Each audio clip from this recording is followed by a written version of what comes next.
Paul is a big Manchester City fan. Paul, good morning.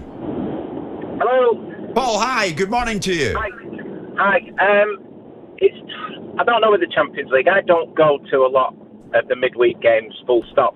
No? With work and travel and faffing about. And it is probably between £100 and £120. I mean, I've got a family, so it's either we go. I don't go on my own football matches anymore, because obviously everybody wants to go. Yeah. We go to, I don't go to a lot, probably 6, 7, maybe 8 games a season. We live, other side of Blackpool. We've got a lot of catching up to do. We had, 35, 40 years nearly of nothing. So we're probably 10, 15 years into becoming a brand. We're not, Liverpool have done it all the time. United have done it to a degree all the time.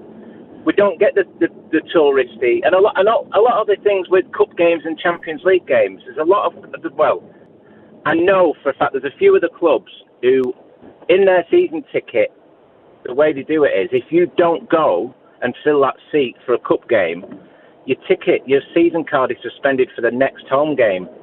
Right. I see. All right. Okay. There's a few little, so they pass them on to the mates. So you're saying, Paul, there's a bunch of reasons as to why the Etihad wouldn't be sold out last night. I know, how many was there? 45, just under. Yeah. It's not 50%, is it? No, but we're comparing and contrasting to what your manager has made the point. Your manager has made it. He's the one that's calling it upon it. He's the one that's brought it to the media's attention. And if you look at the clubs that you go up against, Chelsea are another manufactured club to some extent by an individual coming in and rebuilding them with finances. And I would wager you that most of the time for Champions League games that their ground is full. And if it's not if it's priced wrong, if it's not priced to fill, because you're saying tickets are 120 quid, given these guys have more money than God, why do you think they're pricing people out of coming to Champions League games? Because clearly their manager doesn't want them not coming to games. I don't know how much the club has to do with the pricing for Champions League games, though. Well, it's their revenue. You'll know more about that than I do. Well, certainly, Paul, it seems to be a tickets thing, whether it's pricing, whether it's availability or whatever. I'm reading a message while Simon was talking to you there, and this one's saying, regarding the Etihad being not full last night, my son is a Manchester City fan. Whenever I go on the City website, I've got to jump through about 15 hoops before I can get them tickets. There are too many stupid restrictions on who can buy what tickets. Why is that? It should be a simpler system to buy tickets. So maybe that might be part of the answer, Simon. Make it more simple, and then more tickets will be sold. I can't imagine that Man City are any more difficult to buy tickets from than any other football club. Maybe not. You can't include, some clubs include cup games in their season ticket prices, but you can't include Champions League games in there because of a distribution mechanism.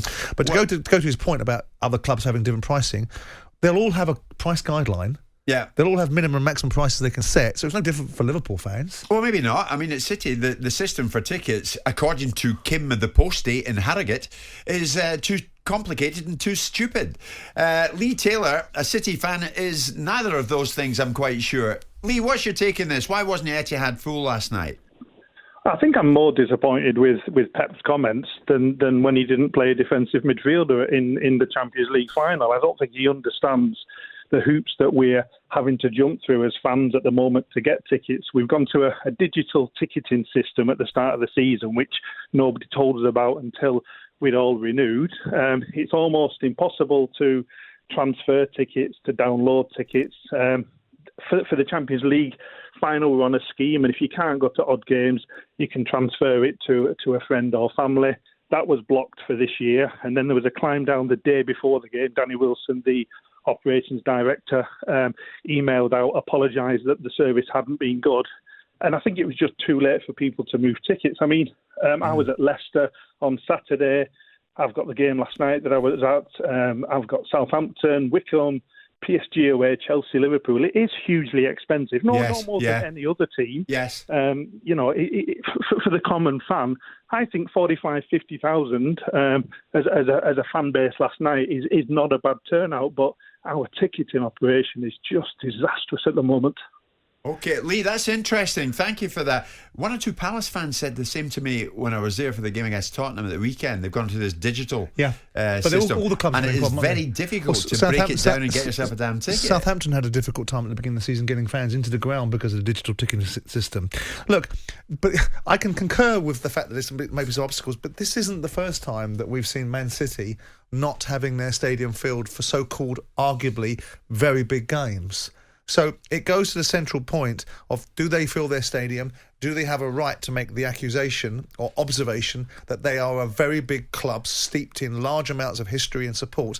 And I think this probably moves into the territory of it doesn't. Yeah. And there might be lots of reasons why. The problem is, Simon, for the ones who didn't go last night, they missed the goal fest. They missed a goal fest, and that's what you miss out on. But you pay your money, you take your choice. Jim White and Simon Jordan, Monday to Thursday morning, 10 till 1. On AM, on DAB, via the talkSPORT app and on your smart speaker. talkSPORT.